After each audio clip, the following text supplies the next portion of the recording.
Ang pagbibigay sadyang ganyan, mahirap talagang maunawaan.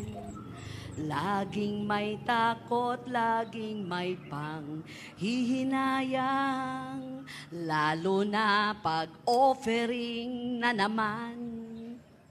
Huwag kang mag-isip ng ano paman. Tiwala mo sa Diyos ang siyang kailangan.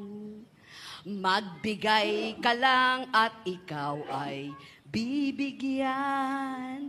Hustong takal, siksik, liglig, umaapaw. Nindot kayo ang message sa kanta mga igsuon no.